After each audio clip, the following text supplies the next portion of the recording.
నిన్న విశాఖపట్నంలో మనకి ఇప్పుడు దాకా రాస్తా రోకో రైలు రోకో తెలుసు. నిన్న విశాఖపట్నంలో ఫ్లైట్ రోకో చేయించారు జగన్మోహన్ రెడ్డి చేత. రన్వే మీద బైఠాయింపని ఎప్పుడు వినలే. ఆ ఎయిర్పోర్ట్ల అథారిటీ వాళ్ళ రూల్స్ ప్రకారం మనం ఫ్లైట్ దిగిన తర్వాత రన్వే మీద నడవటానికి కూడా రైట్ లేదు. ఆ బస్సు వస్తుంది, ఆ బస్సు ఎక్కి వెళ్ళవలసిందే.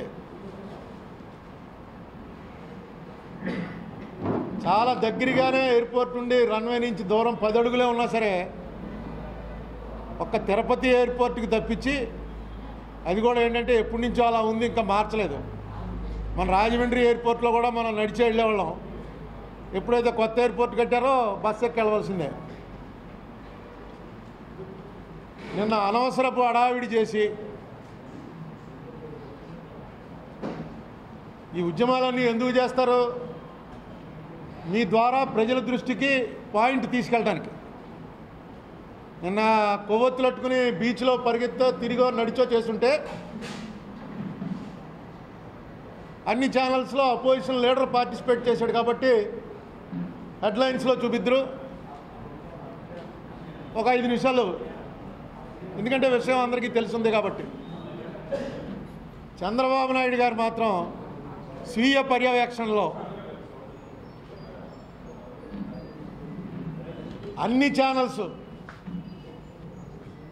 ఫుల్ టైం మధ్యాహ్నం నుంచి రాత్రి వరకు ఇంత పబ్లిసిటీ ఇప్పించాడు ఆయన. బహుశా లోపల ఆయనకు కూడా ఈ స్పెషల్ కేటగిరీ స్టేటస్ అనేది జనంలో ఇంకా గట్టిగా రావాలి, వస్తే తప్ప మనం ఢిల్లీలో వెళ్ళి మాట్లాడలేమనే ఆలోచన ఉందో ఏమో మరి. ఎందుకంటే చాలా డీప్ మ్యాన్. జల్లికట్టుతోటి కంపారిజన్ ఏంటంటున్నారు? జల్లికట్టుతో కంపారిజన్ ఏంటంటే, ప్రజల్లో ఒక ఆందోళన వచ్చినప్పుడు ప్రభుత్వం దాన్ని ఎలా ఉపయోగించుకోవాలి అన్నదే జల్లికట్టు. పన్నీర్ సెల్వం వెంటనే ఈ జనాలను చూపించి అక్కడ కోర్టులు గీట్లు అన్నీ పక్కన పెట్టించేసి ఆర్డినెన్స్ తెచ్చుకునే పరిస్థితి తెచ్చాడు. రేపు సుప్రీంకోర్టు అది కొట్టేయచ్చు, కానీ గవర్నమెంట్ తనకు అనుకూలంగా మలుచుకోవాలనేటువంటి ప్రయత్నం చేసింది కాబట్టి అక్కడ జల్లికట్టు మీద ఆర్డినెన్స్ వచ్చింది. ఇక్కడ కూడా చంద్రబాబు నాయుడు గారు వీళ్ళందరినీ ఎంకరేజ్ చేసి రేపు బీచ్ అంతా కూడా ఏమన్నా ఒక 1,00,000 మంది జనం వచ్చి ఇలా ఉంది పరిస్థితి, తప్పదు మీరు అనౌన్స్ చేయాలి అని వాడుకుని ప్రయోజనం సాధించుకోవడానికి సిద్ధంగా ఉండాలి. కానీ అసలు ఇన్సెంటివ్స్ ఉన్నాయి, ఇండస్ట్రీ పెరగటానికిను స్పెషల్ కేటగిరీ స్టేటస్కి సంబంధం ఏంటని అంటాడు. ఏంటంటే చూపించండి ఎక్కడుందో. నేను రాత్రి ప్రెస్ మీటు చూపించండి ఎక్కడుందో, రాయితీలు వస్తాయని ఎక్కడుందో చూపించండి.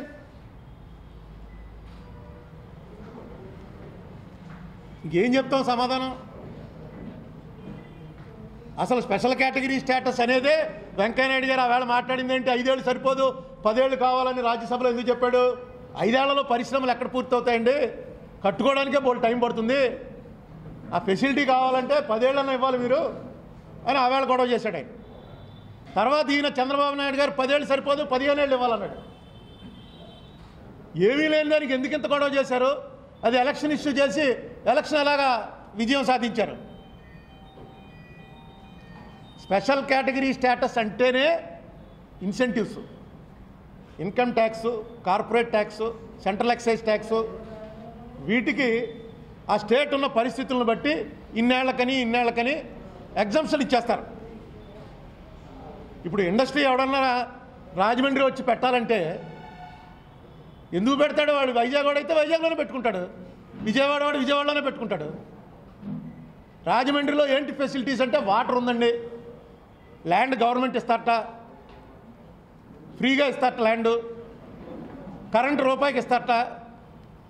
ఇవన్నీ కాకుండా 5 ఏళ్ల పాటు మీకు ₹1 ట్యాక్స్ కట్టక్కర్లేదు, రండి తొందరగాను అంటే ఈయన దావోసు వెళ్ళక్కలే, అక్కడికి వెళ్ళక్కలే, ఇక్కడికే వచ్చి పడతారు అందరూ. ఆ రోజున అది ఎలక్షన్ ఇష్యూ అవడానికి కారణం కూడా అదే. ఎందుకంటే మన రాష్ట్రంలో ఉన్న మొత్తం ఇండస్ట్రీస్లో 80% హైదరాబాద్లో ఉన్నాయి. హైదరాబాద్ క్యాపిటల్ వాళ్ళకి వెళ్ళిపోతుంది. కాబట్టి మరి మా పరిస్థితి ఏంటి అంటే మీకు స్పెషల్ కేటగిరీ స్టేటస్ ఇస్తాం కాబట్టి ఇండస్ట్రీలు అన్నీ కూడా ఇక్కడికి వస్తాయి, అది వాడుకుని మీది కూడా ఇండస్ట్రియల్గా డెవలప్మెంట్ అవుతుంది అని. ఎక్కడుందా అని అడుగుతాడు ఆయన. అసలు ఒక మాట చెప్పండి, ఎలక్షన్లు అయ్యాయి, మెజార్టీ వచ్చిన పార్టీని పిలిచి ప్రధానమంత్రి ముఖ్యమంత్రి చేస్తారు, అంతే కదా, అందరికీ తెలుసుగా. ఓడిపోయిన పార్టీని చేయరు కదా. ఎక్కడుంది రాజ్యాంగంలో చూపించమనండి. అత్యధిక స్థానాలు గెలిచిన వాడిని ప్రధానమంత్రిని చేయాలి అని రాజ్యాంగంలో ఎక్కడైనా ఉందా? చూపించమనండి ఎక్కడుందో. ప్రెసిడెంట్ ఆఫ్ ఇండియా తన ఇష్టం ఎవడుంటే వాడిని చేయొచ్చు. 6 నెలల లోపు అతను మెజార్టీని నిరూపించుకోవాలి. అంటే దాని అర్థం ప్రెసిడెంట్ గారు ఆయన కొడుకునో కూతురునో అరుణ్ కుమార్ ఇష్టమని అరుణ్ కుమార్లో చేయడానికి లేదు. రాజ్యాంగం కొన్ని కన్వెన్షన్స్ ఉన్నాయి.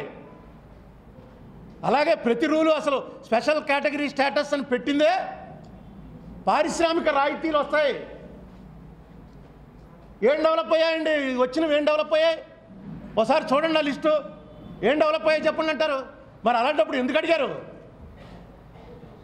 ఈ జ్ఞానం ఎలక్షన్ ముందు ఏమైంది? ఎందుకు డెవలప్ అవ్వలేదు? దానికి దీనికి సంబంధం ఏంటి? ఇంత ముందు కూడా మీకు చెప్పాను. 5 మార్కులు గ్రేస్ మార్కులు ఇస్తున్నాం అంటారు. ఆ 5 మార్కులు గ్రేస్ మార్కులు 30 వచ్చిన వాడికి 5 కలిస్తే వాడు పాస్ అయిపోతాడు. 29 వచ్చిన వాడికో 28 వచ్చిన వాడికో 5 కలిపిన వాడు పాస్ అవ్వడు. ఈశాన్య రాష్ట్రాలు, కాశ్మీరు, ఇవన్నీ అక్కడ ఉన్నటువంటి పరిస్థితులను బట్టి ఇన్ని రాయితీలు ఇచ్చినా సరే అవి అనుకున్నంతగా డెవలప్ అవ్వకపోవచ్చు. ఆంధ్రప్రదేశ్ అన్యాయం చేయబడింది కాబట్టి 5 ఏళ్ళు రాయితీలు ఇచ్చుంటే ఆన్ పార్ వచ్చేస్తాం. 30 మార్కుల్లో ఉన్నాం మనం. గ్రేస్ మార్కులు కలిస్తే పాస్ అయిపోతాం. 5, 10, 15 అని అంత కూడా వచ్చేసి ఇప్పుడు ఎక్కడుందో చూపించంటాడు. ప్యాకేజ్ట. ఆ ప్యాకేజ్ ఏంటో, బ్రహ్మ పదార్థం ఏంటో ఇప్పటికి 1000 సార్లు నేను రాజమండ్రిలో మీ ద్వారానే అడిగాను. ఇదిగో ప్రెస్ వాళ్ళు ఇచ్చినటువంటి ఆ రోజున జైట్లీ గారు మాట్లాడి ప్రెస్కి రిలీజ్ చేసినటువంటి గవర్నమెంట్ డాక్యుమెంట్ ఇది. Press information bureau, government of India. ఇందులో ఎక్కడుందో ప్యాకేజ్ చెప్పండి. ప్యాకేజ్ క్వాంటమ్ ఏంటో చెప్పండి. అరే ప్యాకేజీకి చట్టబద్ధత కల్పించాలి. ఇందులో ఉన్నవన్నీ కూడా ఏపీ రీఆర్గనైజేషన్ యాక్ట్లో ఉన్నవే వరుసగా రాసుకొచ్చారు. ఆల్రెడీ అవన్నీ చట్టం. అది ఆ చట్టానికి మళ్ళీ చట్టబద్ధత కల్పించమని వీళ్ళు కోరుతున్నారు. నిన్న సుజనా చౌదరి గారు అంటారు దీనికి ఎక్కువ దానికి ఎక్కువ ఎవడొచ్చినా సరే నేను రెడీగా ఉంటాను. అయ్యా సుజనా చౌదరి గారు, ఇంత ముందోసారి మనం దీని విషయంలో మాట్లాడుకున్నాం. మీరు ఎప్పుడు ఎక్కడికి రమ్మంటే అక్కడికి రావడానికి సిద్ధంగా ఉన్నాను. ఈ ప్రకటించినటువంటి ప్యాకేజీ పక్క బోగస్. అందులో అసలు ఏ అనుమానం లేదు. స్పెషల్ కేటగిరీ స్టేటస్ అన్నది మీరు మాట తప్పారు. 2017 నాటికి ఎలాగా ఉండదు కదండి. అంటే నువ్వు 14లో ఇచ్చుంటే 17కి 3 ఏళ్ళు అయిపోయిందిగా. దేశం అంతా అయిపోయినా 2 ఏళ్ళు ఇక్కడ ఇవ్వచ్చు. దేశంలో ఎప్పుడైనా ఏ రాష్ట్రమైనా అసెంబ్లీ తీర్మానానికి వ్యతిరేకంగా విడదీశారా? ఇక్కడ మనకు ఆ కర్మ పట్టింది కాబట్టి కంటి తుడుపు చర్యగా స్పెషల్ కేటగిరీ స్టేటస్ అన్నారు. నిన్న చంద్రబాబు నాయుడు గారు ప్రెస్ మీట్లో చెప్తాడు అన్నిట్లోనూ మొత్తం దేశంలో నెంబర్ 1 స్థానంలో మనం ఉన్నామని చెప్తాడు ఆయన. నెంబర్ 1 స్థానానికి నేనే తీసుకొచ్చానని చెప్తాడు ఆయన. విశాఖపట్నాన్ని మొన్నటిదాకా హైదరాబాద్ నేనే కట్టానని చెప్పేవాడు. నిన్న విచిత్రంగా విశాఖపట్నం ఆయన కట్టట. హుద్దులో మొత్తం పోయిందిట. హుద్దులో మొత్తం విశాఖపట్నం కొట్టుకుపోతే అక్కడే కూర్చుని 8 రోజుల్లో మళ్ళీ పునర్నిర్మించాలా లేదా? నాకు చాలా గర్వంగా ఉంటుంది. మనం రాజమండ్రి వాళ్ళం, మనకు తెలుసు ప్రతి ఏడు తుఫానే, ప్రతి ఏడు చెట్లు పడిపోతుంటాయి, ప్రతిరోజు రోడ్లు బ్లాక్ అయిపోతుంటాయి, ప్రతి ఏడు ఇళ్ళు కూలిపోతుంటాయి. అవుతుంది, ఒకసారి నిలబడుతుంది, ఒకసారి 15 రోజులు పడుతుంది. మున్సిపాలిటీ వాళ్ళే వచ్చి చేస్తారు మొత్తం. వెంటనే ఏమైపోయారా అని అంటాం మనం. మరి వాళ్ళ ఇళ్ళు కూడా కూలిపోయి ఉంటాయి కదా, వాళ్ళ గొడవలో వాళ్ళు ఉంటారు. ఎవడొచ్చాడండి మున్సిపాలిటీ ఇప్పటివరకు అని 2 రోజులు కోపం వస్తుంది మనకి. కానీ ఆ మున్సిపాలిటీ కార్మికులు వచ్చి పనిచేయవలసిన వాళ్ళు కూడా వాళ్ళ ఇళ్ళ దగ్గర వాళ్ళు తోడుకుంటూ ఉంటారు నీళ్లు. ఇది ఒక పెద్ద అభివృద్ధి.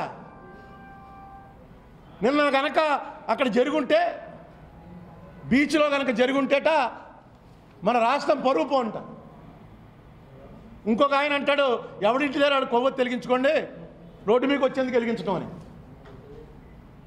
శుభ్రంగా చంద్రబాబు నాయుడు గారు పాదయాత్ర ట్రెడ్మిల్ మీద చేసుకోవచ్చుగా, ఎందుకు ఊరంతా తిరగటం? మళ్ళీ ఒక 80 మంది కానిస్టేబుల్స్ని పెట్టుకుని. ఇది భాగం. ఇది ఆయన చేసినా, ఏ పార్టీ వాడు చేసినా ప్రజల్లోకి తీసుకెళ్ళటంలో ఇదో భాగం. ఇది నిన్న దీంతో అసలు మొత్తం సర్వనాశనం అయిపోయినట్టు. మీకు ఒకటే అడుగుతున్నాను, దీనికి మీరు సమాధానం చెప్పండి. పోయిన సంవత్సరం 6వ తారీఖున జనవరి 6న విశాఖపట్నంలో సమ్మిట్ జరిగింది. ఇలాగే ఎంఓయూలు సంతకం పెట్టారు. నోట్ చేసుకోండి, 4,82,000 కోట్ల రూపాయల ఎంఓయూలు. 4,82,000 కోట్ల రూపాయల ఎంఓయూలు. ఏ రామనారాయణ అలా చిన్నది పెట్టుకున్నావేంటి? ఓ స్టూడియో పెట్టుకోవచ్చు కదా. అంటే స్టూడియో నాకు ఇస్తావా అంటే, దా సంతకం పెట్టు, దా స్టూడియో కాస్ట్ ఎంత వేసావు? ₹1,00,00,000 అవుతుంది. 1,00,00,000 కోట్లు ఇవ్వయా, పెట్టేదే ఏడిసేదా, పెట్టు 100 కోట్లే. 4,82,000 కోట్ల ఎంఓయూలు అయితే దీంట్లో డిఐపిపి అని ఉంది, department of industrial promotion and policy. భారతదేశంలో మొత్తం ఇండస్ట్రీల మీద వాళ్ళు ఇస్తారు. వాళ్ళకి ఈ 4,82,000 కోట్లు సంతకం పెట్టిన వాళ్ళు వాళ్ళకి అప్లై చేయాలి. నేను ఇలాగా నాకు ఈ ఇండస్ట్రీ ఉంది, ప్రస్తుతం ఇంత డబ్బు ఖర్చు పెట్టి స్టూడియో ఉంది, ఈ స్టూడియోని ఇంత ఎక్స్పాన్షన్ చేయాలి, దానికోసం ఇంత అవసరం, విశాఖపట్నంలో చంద్రబాబు నాయుడు గారికి ఆల్రెడీ సంతకం పెట్టాను అని ఒక అప్లికేషన్ పెట్టుకోవాలి. అలా అప్లికేషన్లు ఎన్ని వచ్చాయో తెలుసా అండి? 32,000 కోట్లు. 4,82,000 సంతకం పెడితే 32,000 కోట్లు అప్లికేషన్లు పెట్టారు. ఇందులో ఏది కూడా గ్రౌండ్ అవ్వలే. గ్రౌండ్ అయినవి ఎన్నిరా అంటే ఇదే డిఏపిపిలో వాళ్ళు చెప్పిన అనౌన్స్మెంట్. ఎందుకంటే ఇది అఫీషియల్, వాళ్ళు చెప్పినటువంటి అఫీషియల్గా అనౌన్స్ చేసింది ఎంతంటే 11,326 కోట్ల రూపాయలు ఇండస్ట్రీలకి సంబంధించినవి మా దగ్గర పెట్టడానికి అవకాశం ఉన్నట్టుగా ఈ 32,000 కోట్లలో 11,000 వాళ్ళు ట్రేస్ చేశారు. మొన్న నాదెండ్ల మనోహర్ గారు, మన పాత స్పీకర్ గారు, రైట్ టు ఇన్ఫర్మేషన్ కింద అడిగాడు, ఎన్ని ఇండస్ట్రీలు వచ్చాయండి ఆంధ్రాకని. అంటే ఆయనకి పంపించారు ఒక లిస్టు. ఆ లిస్టు ప్రకారం అన్ని హోటల్సే, 3 స్టారు, 5 స్టారు, 7 స్టారు హోటల్స్, హోటల్కి ల్యాండు ఒక్కటి పూర్తవలా. ఆ హోటల్స్ అన్నీ కలిపి 4,300 కోట్ల రూపాయల వర్త్ ఇప్పటి వరకు ల్యాండ్ అలాట్మెంట్ల లెవెల్లోకి వచ్చాయి. హోటల్ పెట్టం, మీరు పెట్టచ్చు, నేను పెట్టచ్చు, అడగచ్చు, ల్యాండ్ ఇస్తామంటే. 4,32,000 కోట్ల రూపాయలది 4,000 కోట్ల రూపాయల్లోకి వచ్చింది. మీరు ఇందాకన్నా చూసారా 32,000 కోట్లు అప్లికేషన్లు వచ్చాయని. ఆ అప్లికేషన్ ఏమంటారంటే ఇండస్ట్రియల్ ఎంటర్ప్రినర్ మెమరాండం. ఆ మెమరాండంలోకి వచ్చిన అప్లికేషన్లు ఇవి. ఆ 32,000 ఈ పోనీ 32,000 ఈయన వల్ల వచ్చాయంటే ఈ సమ్మిట్ పెట్టకని ముందు సంవత్సరం 25,000 వచ్చాయి. అంతకు ముందు సంవత్సరం భయంకరమైన ఉద్యమం జరుగుతున్న సంవత్సరం 22,000 వచ్చాయి. ఇది రొటీన్గా జరిగే పరిస్థితి. సరే, మీరు దావోస్ వెళ్ళాను, అక్కడికి వెళ్ళాను, ఇచ్చేసాను అన్నీ చెప్పారు, అది మీ ఇంట్రెస్ట్, తిరుగుతున్నారు, బాగానే ఉంది. రిపబ్లిక్ డే నాడు సెలబ్రేషన్ జరిపితే రారటండి ఎవరును. రిపబ్లిక్ డే నాడు సెలబ్రేషన్ జరిపితే రారా? ఎయిర్పోర్ట్లో రాస్తారోకో చేయిస్తే రారా? నిన్న ఆయన చెప్తున్నాడు, ఢిల్లీ నుంచి ఎవరో వస్తే పాపం బయటికి రాలేకపోయేట. ఎవరు కారణం? ఎయిర్పోర్ట్ రన్వే మీద ఎక్కడైనా అరెస్ట్ చేయడానికి వెళ్తారండి? ఎవరైనా ఇంటర్నేషనల్ స్మగ్లర్లైనా? ఇప్పటి వరకు ఎయిర్పోర్ట్ రన్వే మీదకి సినిమాల్లో చూసాం, కానీ మనం రన్వే మీదకి వెళ్ళి అరెస్ట్ చేయడం ఎప్పుడైనా జరిగిందా? రన్వే మీదకి వెళ్ళి వాళ్ళు వెనక్కి వెళ్ళిపోమంటారా? అసలు ఈ రాష్ట్రంలో పౌర హక్కులు ఉన్నాయా? రా, బయటికి రా, నువ్వు ఎయిర్పోర్ట్లోంచి అరెస్ట్ చేయి, నేను డిటైన్ చేస్తున్నావు అని చెప్పు, తీసుకెళ్ళేది ఎక్కడో పోలీస్ స్టేషన్లో పెట్టు. లేట్ అయిన తర్వాత 7, 7:30 వెళ్ళిపోతారు. ఎందుకు ఇంత పెద్ద హైడ్రామా క్రియేట్ చేశారు? చేసి దానికి కారణం జగన్మోహన్ రెడ్డినో అతనితో వచ్చిన వాళ్ళనో వీళ్ళ వల్ల ఇదంతా జరిగింది. రాత్రి చంద్రబాబు నాయుడు గారు ప్రెస్ మీట్ చూస్తుంటే చాలా ఆశ్చర్యం వేసింది. హైదరాబాద్ ఆయనే కట్టానని చాలాసార్లు చెప్పాడు. ఎవడు ఓటేలా 2004లో ఒక్క సీటు కూడా రాలా హైదరాబాద్లో. ఇవాళ విశాఖపట్నం అసలు లేకపోతే ఎక్కడుందంటాడు ఆయన. అయిపోయింది విశాఖపట్నం మొత్తం కొట్టుకుపోతే ఈ నెల్లి మళ్ళీ వెనక్కి లాక్కొచ్చి పెట్టానండి. ఏమనుభవం ఉందా అతనికి? అసలు ఎవరికైనా అనుభవం ఉంది. నేనే సీనియర్ మోస్ట్, నేనే ఈ దేశంలో నెంబర్ 1 అంటున్నాడు ఆయన. అసలు అనుభవం గురించి మాట్లాడే హక్కు చంద్రబాబు నాయుడుకు ఉందండి? ఎవరిది పార్టీ అయింది? పేపర్ కూడా చదవని ఎన్టీ రామారావు వచ్చి రాష్ట్రం అంతా తిరిగితే 9 నెలల్లో అధికారంలోకి వచ్చాడు. ఆ పార్టీలోకి వెళ్ళావు నువ్వు. అప్పుడు దాకా నీకు అనుభవం ఉండి మంత్రి చేసి ఎమ్మెల్యే చేసి కాంగ్రెస్లో పెద్ద లీడర్ అయిన వాడివి 25,000 తేడాతోటి అనామకుడి మీద ఓడిపోయావు. అతని పేరు కూడా మన ఎవరికి గుర్తులేదు. ఎన్టీ రామారావు వేవ్లో. తర్వాత వెళ్ళా రామారావు పార్టీలో చేరావు. నువ్వు అనుభవం గురించి మాడుతున్నావు. ఈవేళ నువ్వు వెళ్ళి చేతులు కట్టుకుని నిలబడుతున్న మోడీ ఎవరు? సర్పంచ్ కాదు, వార్డు మెంబర్ కూడా అవలా. తీసుకెళ్ళి ముఖ్యమంత్రిని చేసి తర్వాత ఎమ్మెల్యేని చేశారు. అనుభవం ఏంటి? ఏం మాట్లాడుతున్నారు? పెద్ద అనుభవం ఉన్నటువంటి కాంగ్రెస్ పార్టీ హేమీలు అందరూ ఉన్నవాళ్ళని మోడీ అనేవాడు ఒకడు వచ్చి అబ్సల్యూట్ మెజార్టీతో కొట్టేశాడా లేదా? అనుభవం ఏంటి? ఇక్కడ ప్రజలు ఏం కోరుకుంటున్నారు? ప్రజలకు ఏం సమాధానం చెప్పాలి? మిమ్మల్ని క్వశ్చన్ చేయడానికి కూడా అనుభవం కావాలంటే పరీక్షలు పెట్టించండి. ఆ అనుభవం పరీక్షలు పాస్ అయిన వాడే మిమ్మల్ని క్వశ్చన్ చేస్తాడు. నిన్ను అడిగాడు, ఆయన కూడా అడిగాడు, రండి నా దగ్గరికి వచ్చి చూపించండి ఎక్కడుందో ఇన్సెంటివ్స్ ఉన్నాయని, స్పెషల్ కేటగిరీ స్టేటస్కి ఇండస్ట్రీకి సంబంధం ఏంటి అని. నేను రెడీగా ఉన్నాను. మీకు ఇప్పటికి పట్టిసీమ మీద పోలవరం మీద 100 సార్లు అడిగాను మిమ్మల్ని. నేనే చంద్రబాబు నాయుడు గారినో మంత్రులను ఎమ్మెల్యేలను రమ్మని అడగట్లే.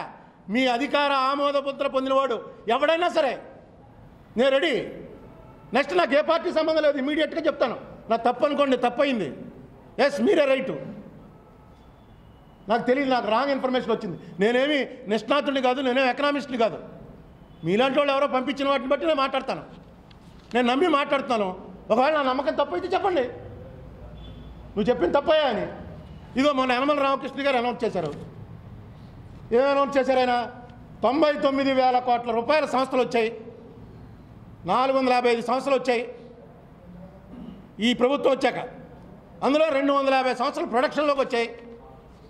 ప్రకటించండి, వైట్ పేపర్ వెబ్సైట్లో పెట్టండి పేర్లు, ఈ ఇండస్ట్రీల పేర్లని పెట్టండి, తెలుసుకుంటాం. మేమేదో అదే చూస్తున్నాం ఎంతసేపు. సెంట్రల్ గవర్నమెంట్దే ఆ DIPPఏ చూస్తున్నాం, అందులో చూస్తే ఏమీ లేవు. అయితే అందులో తెలియకుండా ఇన్ని ఇండస్ట్రీలు వచ్చాయని మీరు చెప్పారు. లిస్టు కట్టండి ఆ ఇండస్ట్రీలు,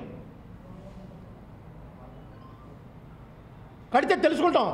ఎందుకు ప్రజలకి చెప్పడానికి మీరు ఇంత బాధపడిపోతున్నారు? ఎందుకంటే అక్కడ ఏమీ లేదు కాబట్టి. ఈ చెప్తున్నవన్నీ కూడా కట్టుకథలు చెప్తున్నారు కాబట్టి గ్రౌండ్ రియాలిటీ ప్రజలకి తెలియకుండా ఉండాలనేటువంటి ప్రయత్నం చేస్తున్నారు.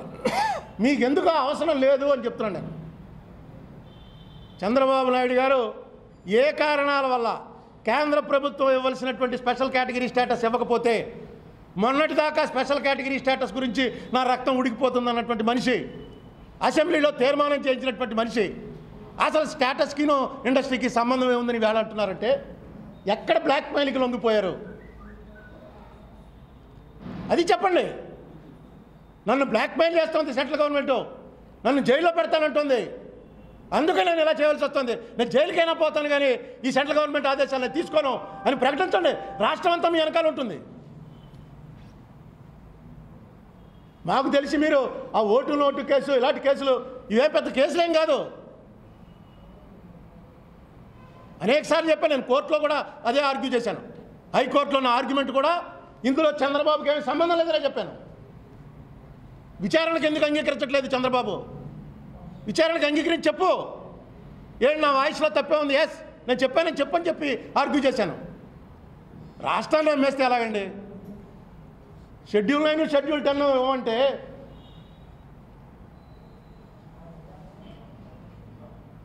నిన్న జగన్మోహన్ రెడ్డి గారు అనౌన్స్ చేశాడు,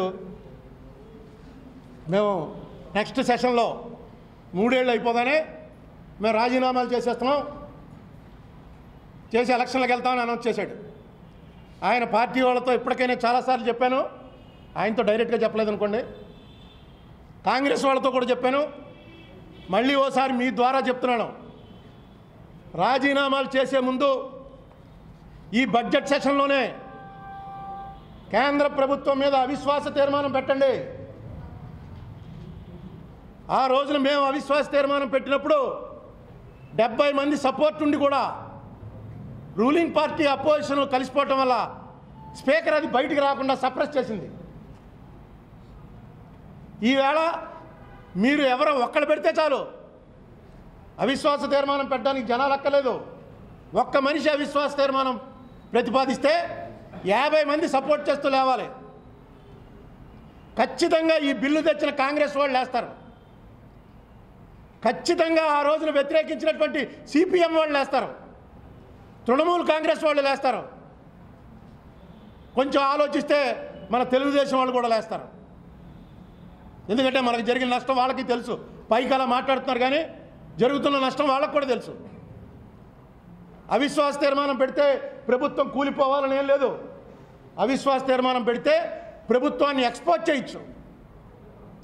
మీరు అవిశ్వాస తీర్మానం పెట్టి ఈ ప్రభుత్వం కేంద్రం ఇచ్చినటువంటి మాటలేంటి, అసలు ఆ బిల్లు పాస్ అయిన తీరేంటి, ఆ రోజు లోక్సభలో ఏం జరిగింది, ఆ రోజు ఎందుకు ఆపేశారు టెలికాస్ట్, ఆ రోజు ఎందుకు డివిజన్ ఇవ్వలేదు, అన్నీ కూడా మరొకసారి చర్చలోకి తీసుకురండి. మీకు బ్రహ్మాండమైన సపోర్ట్ వస్తుంది. ఎందుకంటే నేను ప్రతి సెషన్కి నేను ఎంపీని కాకపోయినా వెళ్తున్నాను. అన్ని పార్టీల వాళ్ళు ఆవేదన వెలిపిస్తున్నారు. ఏదో ఈ గొడవ వదిలిపోతుంది అనుకున్నాం తప్ప, ఆంధ్ర విడిపోతే ఈ గొడవ అయిపోతే 2 రాష్ట్రాలకి మంచి జరుగుతుంది అనుకున్నాం తప్ప ఇంత దారుణం చేస్తారని మేము అనుకోలేదని ఈవేళ అపోజిషన్లో ఉన్న అన్ని పార్టీలు చెప్తున్నారు. ఈవేళ వాళ్ళకి మిత్రపక్షంగా ఉన్న పార్టీలు కూడా చెప్తున్నారు. అవిశ్వాస తీర్మానం ప్రతిపాదించండి, ఈ ప్రభుత్వాన్ని ఎక్స్పోజ్ చేయండి. చట్టాలు కూడా అమలు చేయడానికి ఈ ప్రభుత్వం ఏమాత్రం కూడా ఆలోచన చేయదు. మీరు స్పెషల్ కేటగిరీ స్టేటస్ అంటే ప్రధానమంత్రి అనౌన్స్ చేశాడన్నారు. ప్రధానమంత్రి అనౌన్స్ చేసినటువంటిది అసలు దాని వాల్యూ ఏంటి? హౌస్లో ప్రధానమంత్రి ఒక స్టేట్మెంట్ ఇస్తే దాని వాల్యూ ఏంటి? అది కూడా మీ నో కాన్ఫిడెన్స్ మోషన్లో మెన్షన్ చేయండి. అవసరమైతే సొలిసిటర్ జనరల్ని పిలవాలి, ఎందుకంటే సొలిసిటర్ జనరల్ వచ్చి హౌస్లో కూర్చునేటువంటి హక్కు ఉంది. లీగల్ ఇంప్లికేషన్ ఏంటో అడగండి. ఎంత అన్యాయం అయిపోయామో ఈ దేశం మొత్తానికి. ఏ సభలో అయితే టెలికాస్ట్ ఆపేసి మమ్మల్ని అందరినీ గెంటేసి తలుపులు మూసేసి డివిజనే లేకుండా ఓటింగే లేకుండా అయిపోయింది బిల్ అన్నారో, ఆ మొత్తం కథంతా మళ్ళీ వినిపించండి. అప్పుడు మీ రాజీనామాలు చేయడం ప్రజల్లోకి రావటం. అవిశ్వాసం నెగ్గదు, నెగ్గక్కర్లేదు, కానీ ప్రధానమంత్రి సమాధానం చెప్పక తప్పదు. లీడర్ ఆఫ్ ద హౌస్ ఖచ్చితంగా ఆ రోజు సమాధానం చెప్పాలి. సమాధానం చెప్పిన తర్వాతే ఓటింగ్ ఉంటుంది. ఓటింగ్ టైంకి మీరు మెజార్టీ లేకపోతే వాకౌట్ చేసి వచ్చేయచ్చు. వాకౌట్ ఇంకా డ్రామాటిక్గా చేయాలంటే అక్కడే మీ రాజీనామాలు స్పీకర్కి ఇచ్చి వచ్చేయచ్చు. మీరు నిర్ణయం తీసుకున్నారు కాబట్టి నేను చేసేటువంటి ఈ ప్రతిపాదనను కూడా ఆలోచించండి. ఎందుకంటే ఇలాంటి ఘోరవికి జరగకూడదు. ఇది దేశం యొక్క సమైక్యతకే ప్రమాదం. ఈ దేశంలో ఎవ్వరూ కూడా ఈ ప్రభుత్వమే నాకు ద్రోహం చేస్తుందని ఆలోచనలోకి రాకూడదు. ఇంతకాలం మనకి ద్రోహం జరుగుతుంటే ప్రభుత్వాలు పట్టించుకోవట్లేదురా అన్న బాధే ఉంది. కానీ ప్రజల్లో ప్రభుత్వాలే ద్రోహం చేస్తాయి, పార్లమెంటే ద్రోహం చేస్తుంది అనే భావన మాత్రం జనంలో రాకూడదు. ఈవేళ ఆంధ్రప్రదేశ్ ప్రజల్లో అది వచ్చింది. ఎందుకంటే టీవీలు వచ్చేసాయి, సోషల్ మీడియాలో వచ్చేసాయి. చంద్రబాబు నాయుడు గారు ఎవడు చెప్పాడయా ఇన్సెంటివ్స్ ఇండస్ట్రీకి ఏంటి సంబంధం అనగానే 2 పంపించేస్తున్నారు. ఇండస్ట్రీ రావాలి, ఇండస్ట్రీ కావాలి, 15 ఏళ్ళు కావాలి అని చంద్రబాబు గారు చెప్పింది ఒక ముక్క, దాని పక్కనే ఏముందా సంబంధం, ఏమీ లేదు అని ఒక ముక్క. సుజనా చౌదరి గారు పందులు పోటీ పెట్టుకోండి, కోళ్ళ పోటీ పెట్టుకోండి అని అన్నది ఒక పక్కన. ఆ రోజున ఈ దేశంలో అసలు మేము భాగస్వాములవా, ఇండియాలో ఆంధ్రప్రదేశ్ ఉందా, ఏమిటి అన్యాయం అని పార్లమెంట్లో చెప్పింది ఒక పక్కన. వేళ జనంలో అది చూస్తుంటే, ముఖ్యంగా ఇది యువత ఎక్కువ చూస్తారు, యువతలో అది చూస్తుంటే ఒక రకమైనటువంటి ఏహ్యభావం వస్తుంది మన పార్లమెంటరీ డెమోక్రసీ మీద. దీన్ని ఆపాలి. ఎందుకంటే దీన్ని మించినటువంటి మంచి సిస్టమ్ ఈ దేశంలో కానీ ప్రపంచంలో కానీ లేదు. ఆల్ సెడ్ అండ్ డన్, ఇదే కరెక్ట్.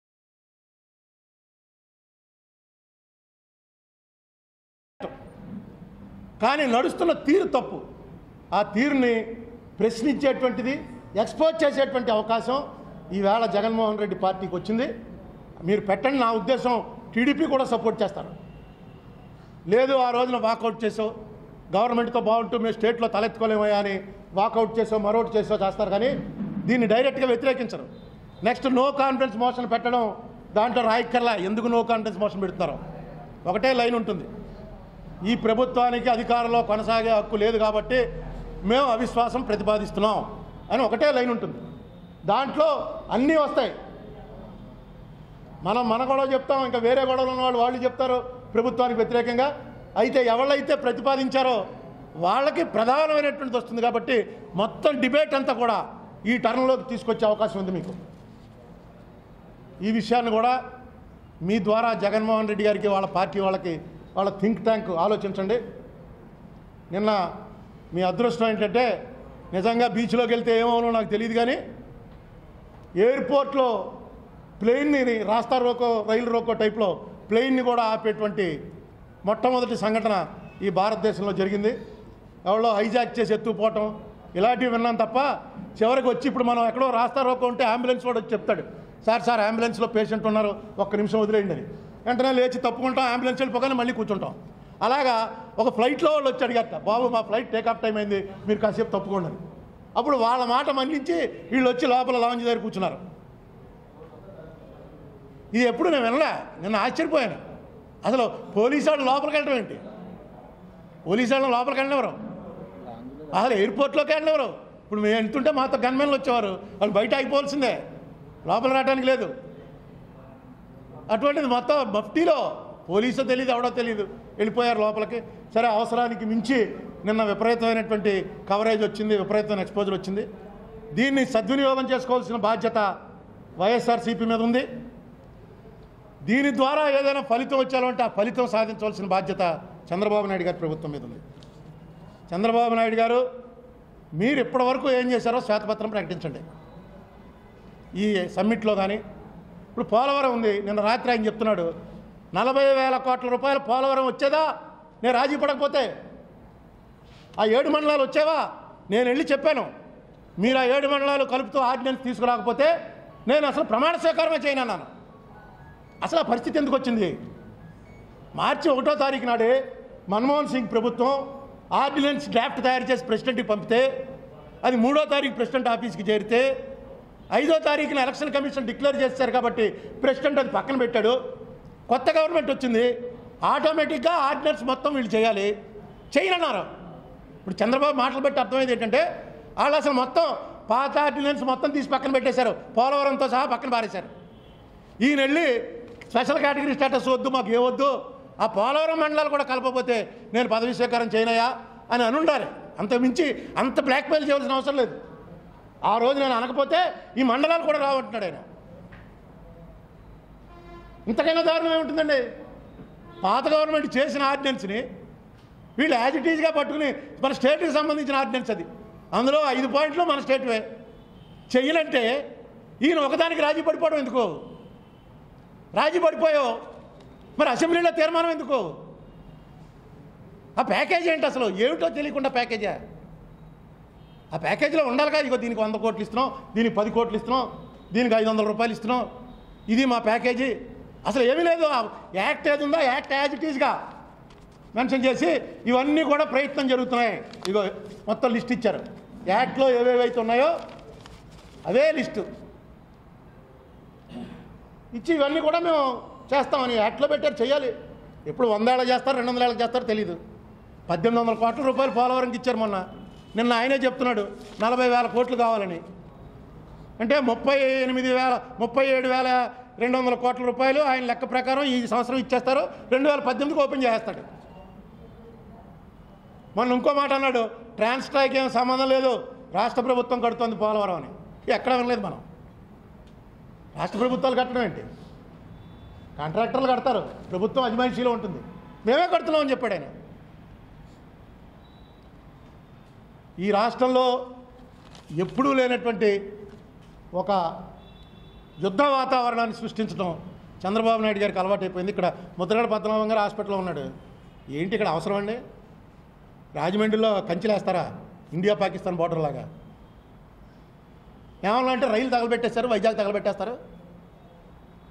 వైఎస్ విజయలక్ష్మిని అందుకే ఓడించారు, లేకపోతే వైజాగ్ తగలబెట్టేస్తారు వాళ్ళని. చిత్తూరులో మీ పార్టీని ఎందుకు ఓడించారు?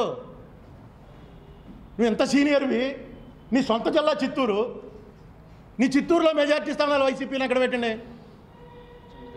అది దీనికి దానికి ఏమైనా సంబంధం ఉందా? విజయలక్ష్మిని ఓడించారట, ఇందుకే తగలబెట్టేస్తారండి.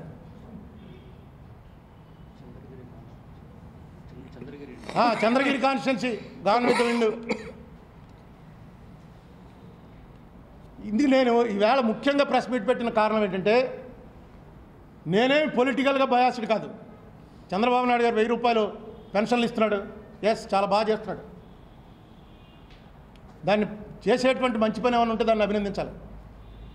చంద్రబాబు గారు పట్టిసీమలో అనుకున్న ప్రకారం ఏడాదిలో పట్టిసీమ కట్టేశాడు. కట్టేసి వాటర్ తీసుకెళ్ళి అక్కడ పోసామన్నాడు. ఆ వాటర్ అలా పోసినట్టు కృష్ణలో పోయిందని నేను అన్నాను. నేను ఆధారం చూపించాను. ఇప్పుడు కూడా మీరు చెప్పండి, కృష్ణలోకి పోయింది ఆ వాటర్ కాదు, ఆ పక్కన వేరే పులిచింతల నుంచి వచ్చిన వాటర్ వేరే కాలబెట్టి కృష్ణలో కలిపేశాం, పట్టిసీమ నుంచి వచ్చిన వాటర్ తోటే పండింది అని చెప్పి ప్రూవ్ చేయండి. వెంటనే ఒప్పుకుంటాను నేను, కరెక్ట్ డెసిషన్ తీసుకున్నామని. ముందు నుంచి అదే చెప్తున్నాను నేను. మొన్న వాళ్ళే ప్రకటించారు 49 టీఎంసీ ఇక్కడి నుంచి వెళ్ళిందిట, 55 టీఎంసీ సముద్రంలో పోయింది. మీరు ఏదైనా చేసిన దాన్ని ఇదిగో ఇప్పుడు నేను చెప్పినవన్నీ తప్పని చెప్పండి, అంతేగాని మాట్లాడిన వాడిని తిట్టడం కాదు. నువ్వు అన్నం తింటున్నావా, గడ్డి తింటున్నావా, నీకేం తెలుసు, ఈ మాటలు ఎందుకు? దీనికి సమాధానం చెప్పండి.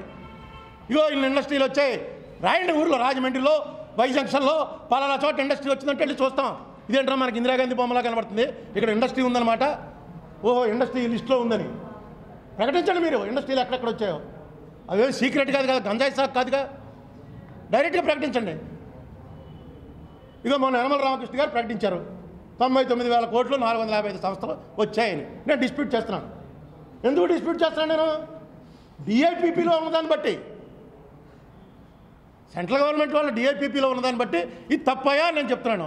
కాదయా డిఐపిపి నువ్వు చూసుకున్నది కాదు, ఈ తర్వాత నువ్వు పంపించాం, ఇగో ఇవి అవి అని రామకృష్ణ గారు చెప్పారనుకోండి, ఎస్ అది కరెక్ట్ అయితే దాన్ని ఒప్పుకుంటాం.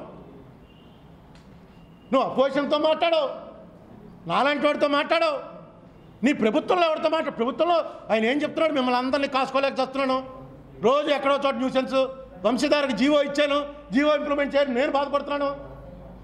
ఇదేం సీఎం అండి బాబు? జీవో ఇచ్చిన తర్వాత వాళ్ళు ఇంప్లిమెంట్ చేయకపోతే ఎవరి మీద యాక్షన్ తీసుకున్నావు నువ్వు? జీవో ఇచ్చి డబ్బులు కేటాయించాక ఆ రైతులకు ఆ డబ్బు ఇవ్వకపోతే ఒక ఆఫీసర్నో ఎంఆర్ఓనో కనీసం ఒక ఆఫీస్ బంట్రోతునో ఎవరికైనా మెమోనో ఇచ్చావా? రోజు ఇదే నేను ఒక్కడే కష్టపడిపోతున్నాను బాబోయ్, చచ్చిపోతున్నాను, 20 డిగ్రీల మైనస్లో దావోస్లో వెళ్తే విహారయాత్రకు వెళ్ళానంటారా? సెల్ఫ్ పిటీ ఎప్పుడు పనిచేయదండి. మీ మీద మీరు జాలిపడ్డం ప్రారంభమైతే ప్రజలెవడం మీ మీద జాలిపడ్డం. మీరు చేస్తున్న పనులను బట్టే ఉంటుంది. మీరు ఎంత కష్టపడ్డారన్నది అనవసరం, మీరు ఎక్కడ ఉన్నారన్నది అనవసరం. రిజల్ట్ కావాలి, రిజల్ట్ చూపించండి. ఎస్ మీరు ఎక్స్పీరియన్స్డ్, నాకేం పని దావోస్ వెళ్ళవలసిన పని, దావోస్ వాళ్ళు ఎక్కడికి వస్తారు? స్పెషల్ కేటగిరీ అనౌన్స్ చేయమనండి, మొత్తం ఇండస్ట్రియలిస్టులు అందరూ వచ్చి క్యూలో నిలబడతారు. వాళ్ళకి కావాల్సిన డబ్బుల కోసం వ్యాపారం చేస్తారు. ఇక్కడ పెడితే పక్కన మా తమిళనాడు కన్నా, లేకపోతే వాళ్ళు ఎందుకు గడిచారు, తమిళనాడు కర్ణాటక మాకున్నవన్నీ అక్కడ పోతాయండి బాబు అని. ఇక్కడ అబండెంట్ వాటర్ ఉంది, అబండెంట్ పవర్ ఉంది. ఆంధ్ర విడిపోవటం వల్ల వచ్చిన బెనిఫిట్స్ అవి. ఈ పవర్ తక్కువ రేటుకి ఇవ్వచ్చు, వాటర్ ఫ్రీగా ఇవ్వచ్చు, స్పెషల్ కేటగిరీ ట్యాక్స్ ఎగ్జంప్షన్స్ రెండే. అంటే అసలు ల్యాండ్ ఇవ్వలేక చదువు మనం ఆ స్పెషల్ కేటగిరీ వచ్చుంటే వస్తామన్న ఇండస్ట్రీస్కి. ఇవాళ అసలు అది ఎవడా చెప్పింది మీకు స్పెషల్ కేటగిరీ స్టేటస్? ఏదో స్టేటస్ అయిపోయింది, అది చరిత్ర ముగిసిన అధ్యాయం. కావాలంటే పందులు కాంపిటీషన్ పెట్టుకోండి. ఏం మాటలు ఇవి?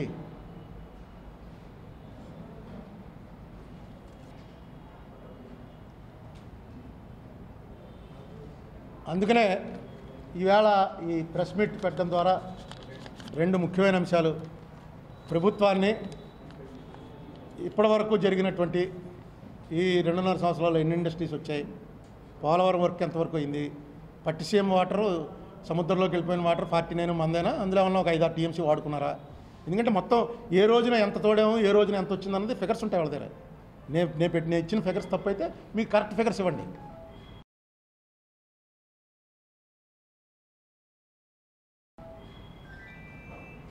మీరు చేయబోయేటువంటిది రాబోయే 2 ఏళ్లలో ఏంటి మీ ప్లాను? మళ్ళీ ఎలక్షన్ ఎలా నెగ్గాలంటానికి మీరు ఎలా అయితే ప్లాన్ చేస్తారో అలాగే మీరు ఈ రాష్ట్రానికి ఏం చేశారన్నది కూడా చెప్పి చేయబోయేది కూడా ప్లాన్ చెప్పండి. ఇప్పటివరకు కనబడుతున్నది అయితే ఏమీ జరగలేదండి. నిజంగా జరుగుంటే హుద్హుద్ తుఫాన్కి అంత చెప్పుకోవాల్సిన కర్మ ఏంటి మనకి? తుఫాన్లో వెళ్ళి ఇటువంటి తిరిగితే ఆయనకు అలవాటు. అది పుష్కరాలు ఆయనే ట్రాఫిక్ కంట్రోల్ అవి చేశాడు, చూసాం మనం. ఆయనకు అలవాటు. అదేంటిది తెల్లారుజామున లేచిపోవడం ఒకటికి అలవాటు. నేను తెల్లవారుజామునే లేచాను, ఇంత కష్టపడుతుంటే అంటే నీకు నిద్ర పట్టదు, నువ్వు లేచిపోతావు. అది పెద్ద కష్టం అంటావు, నీకు అది సరదా. ఎప్పుడు అలా రోడ్డు మీదకి వెళ్ళి, లేకపోతే ఎవడన్నా ఆర్టీసీ కాంప్లెక్స్లోకి వెళ్ళి జనాలు బస్సులోకి ఎక్కిస్తాడా? పుష్కరాల్లో అసలు ఈయన్ని కాయలేక వాళ్ళు పక్కన సెక్యూరిటీ వాళ్ళు మొత్తం జనాలు దోసేయటం. ఆయన మీకు సరదా మీరు చేశారు. దావోస్ వెళ్ళారు, మీకు సరదా ఒక 6 కోట్ల రూపాయలు ఖర్చు పెట్టారు, దావోస్ వెళ్ళారు, ఇండస్ట్రియలిస్టులు అందరినీ మీట్ అయ్యారు, వచ్చారు. ఇండస్ట్రీ ఎన్ని వచ్చాయి చెప్పండి, మాకు అదే కావాలి. మీరు వెళ్ళినందుకు ఇన్ని ఇండస్ట్రీలు వచ్చాయంటే మీరు ఏం చేశారో, ఎంత కష్టపడ్డారో అదేం లెక్కలో రాదు. ఫెయిల్ అయినప్పుడే మీరు చెప్పుకోవాలి ఈ మాట, నేను చాలా కష్టపడ్డానండి అయినా పని జరగలేదు. సక్సెస్ అయ్యాక మీరేం చెప్పుకోకలేదు. ఒక్కసారి మొత్తం ఇప్పటి వరకు వివిధ రంగాలలో ఏం జరిగిందో, పూర్వం అయితే పెద్ద శ్వేతపత్రం ప్రకటించి ప్రెస్ మీట్ పెట్టాలి, ఏం అక్కల మీ గవర్నమెంట్ వెబ్సైట్లో పెట్టండి చాలు. దాన్ని బట్టి ప్రజలంతా అర్థం చేసుకుంటారు. నేను మళ్ళీ ప్రెస్ మీట్ పెట్టి క్షమాపణ కోరుతాను. తప్పైపోయింది చంద్రబాబు నాయుడు గారు, మీరు చెప్పింది కరెక్ట్ లెక్కలు నేను చూశాను, అన్నీ కరెక్టు. నేను చూసిన పాత లెక్కలేవో చూసి ప్రెస్ మీట్ పెట్టాను అని చెప్తాను. చంద్రబాబు నాయుడు గారు అధికారంలో ఉన్నా, జగన్మోహన్ రెడ్డి అధికారంలోకి వచ్చినా నాకు వచ్చే తేడా ఏం లేదు. ఈ రాష్ట్రానికి వచ్చే తేడా మాత్రం చాలా ఎక్కువ ఉంటుందేమో అని ప్రజలు అనుకుంటున్నారు. కాదని చెప్పవలసిన బాధ్యత ఉంది చంద్రబాబు నాయుడికి. అబద్ధం చెప్పడం వేరు, మోసం చేయడం వేరు. అబద్ధాలు అందరం చెప్తాం, మోసం అందరం చేయలేము. చంద్రబాబు నాయుడు గారు అబద్ధాలు చెప్పే స్టేజ్ నుంచి మోసం చేసే స్టేజ్కి రీచ్ అయిపోయాడేమో అని ప్రజల్లో అనుమానం వచ్చింది. వెంటనే ఈ అనుమానం నివృత్తి చేసుకోవాల్సిందిగా చంద్రబాబు నాయుడు గారిని, ఆయన ప్రభుత్వాన్ని, ఆయన సహచరుల్ని, ఆయన అనుచరుల్ని, ఆయన అధికారుల్ని మీ ద్వారా వేడుకుంటున్నాను. జగన్మోహన్ రెడ్డి గారు నో కాన్ఫిడెన్స్ మోషన్ విషయం సీరియస్గా ఆలోచించమని వారిని కూడా వేడుకుంటున్నాను.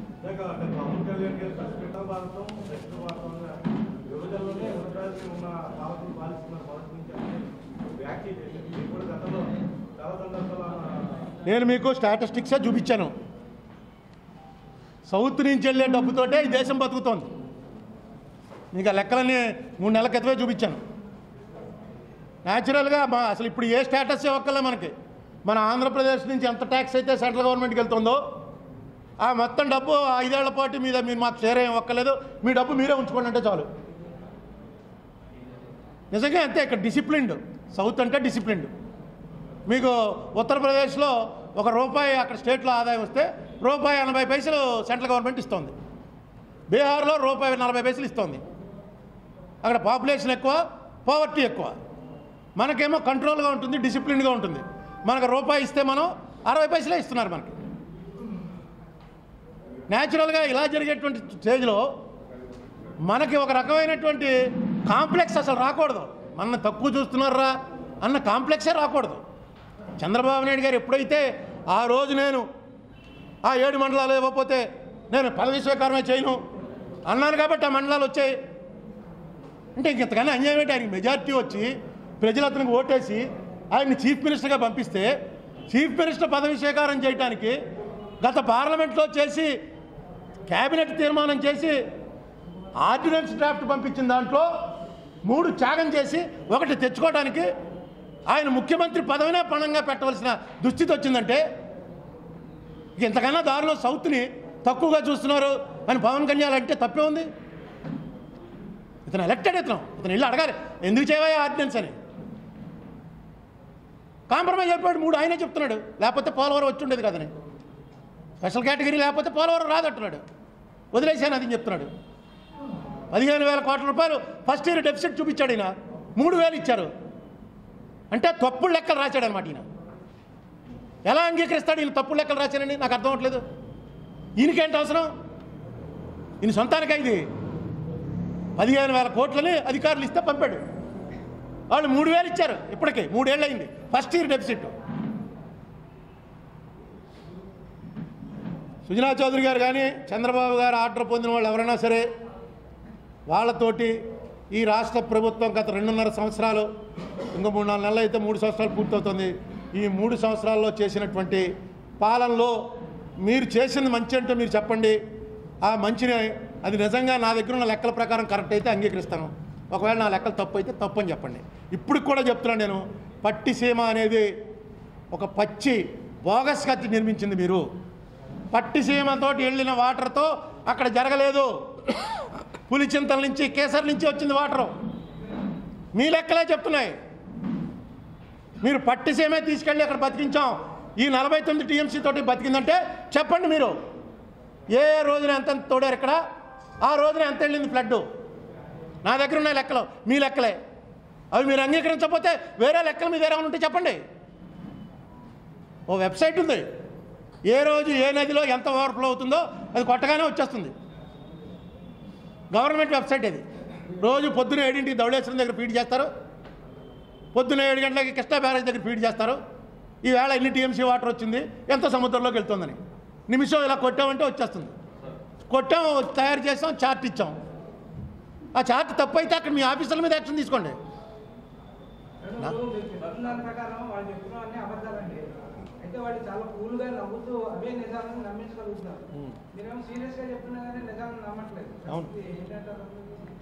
ఇప్పుడు పరిస్థితి నా పరిస్థితి కాదు, ప్రజల పరిస్థితి ఏంటో నా ఆవేదన.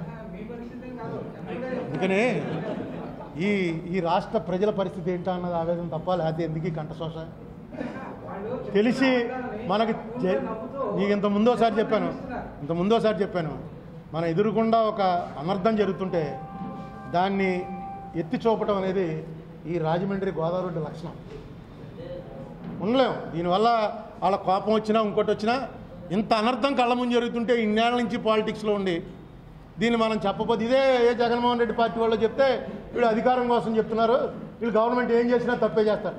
నేను ఈవేళ చెప్తున్నాను, నేను చెప్పింది తప్పు అని చెప్పండి. నేను రేపు నుంచి ప్రెస్ మీట్లు మానేస్తాను. చంద్రబాబు గారిని క్షమించమని అడుగుతాను, తెలుగుదేశం పార్టీని క్షమించమని అడుగుతాను. మీ మీద నాకు తెలియక అవగాహన లేక కొన్ని ఆరోపణలు చేశాను, నన్ను క్షమించండి అని చెప్తాను. మంచిగా నడిచే ప్రభుత్వాన్ని ఎందుకు విమర్శించాలి నేను?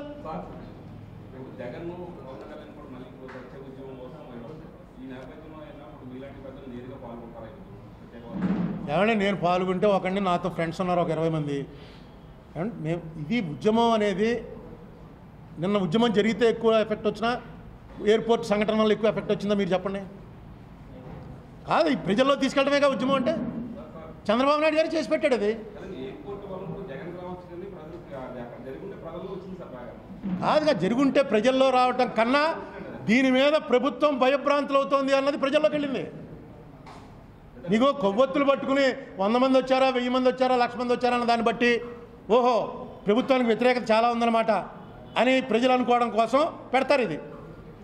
కానీ అది ప్రభుత్వం దడదడ ఎక్కిపోయిందండి, పారిపోయింది ప్రభుత్వం, ఇంకేముందనే పరిస్థితి తెచ్చుకున్నారు. అతను ఎయిర్పోర్ట్లోంచి బయటకు వస్తేనే అల్లకల్లోనే విశాఖపట్నం తగలబెట్టేస్తారని చెప్పి చంద్రబాబు నాయుడే చెప్తుంటే ప్రభుత్వం కన్నా జగన్ పెద్దవాడైపోలే. ఊళ్ళోకి వస్తే తగలబెట్టేస్తారట ఊరంతా. రాత్రి చెప్తున్నాడు ఆయన. ఇంతకుముందు రైలు తగలబెట్టేశారు.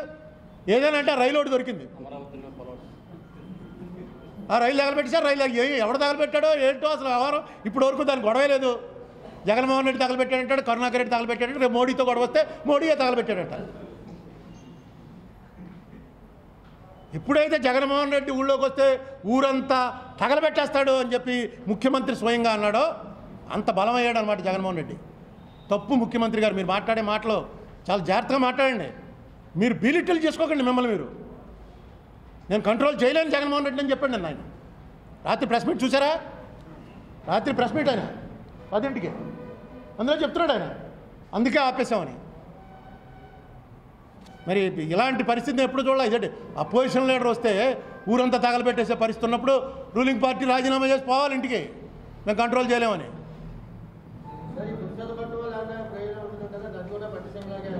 పురుషోత్తపట్నం పట్టిసీమ కన్నా పెద్ద స్కామ్ అండి. పట్టిసీమకి ఇంకా కాలువలో రెడీగా ఉన్నాయి. వీళ్ళు కలిసి వీళ్ళు చేసేది ఏంటంటే గోదావరి మీద మనకు వచ్చేటువంటి అబ్సల్యూట్ రైట్స్ని బచావత్ కమిషన్ ఇచ్చినటువంటి రైట్స్కి కన్ఫైన్ చేసేస్తున్నారు. బచావత్ కమిటీ వాళ్ళు కొన్ని రూల్స్ పెట్టారు. ఒక అగ్రిమెంట్ అయ్యారు ముఖ్యమంత్రులు. ఆ అగ్రిమెంట్ ప్రకారం 80 టీఎంసీ తీసుకెళ్ళి కృష్ణలో కలుపుకుని కృష్ణా డెల్టాకి ఇచ్చుకోండి. అలా 80 ఇక్కడి నుంచి తీసుకెళ్ళినందుకు 35 పై రాష్ట్రాలకు ఇచ్చుకోండి. అలాగే ఒక 25 టీఎంసీ విశాఖపట్నానికి డ్రింకింగ్ వాటర్, ఇండస్ట్రీ వాటర్ ఇవ్వండి. ఈ దారిలో ఉన్న వాటి అన్నిటికీ కలిపి ఇంకొక 40 టీఎంసీ ఇది ఇవ్వండి అని చెప్పి రాసుకున్నారు. రాసుకుంటే యాక్చువల్గా పోలవరం కట్టిన తర్వాత మనకు వచ్చే రైటు ఈ 80కి కాదు, సముద్రంలో కలిసే 2000 టీఎంసీకి రైట్ వచ్చేస్తుంది. పోలవరం అనేది జీవనాడి అవటానికి కారణం అదే. 2 పంపీ స్కీములు ఎప్పుడైతే పెట్టారో ఇంకా రిజర్వాయర్ అవసరం ఏంటి, తోడుకోండి అంటారు. ఆయన కూడా మనం చెప్పాడు కదా, కాపర్ డ్యామే మెయిన్ డ్యామ్ అని. ఈ రిజర్వాయర్ ఫుల్ లెంగ్త్ ఆయన కట్టే ఉద్దేశం లేదు.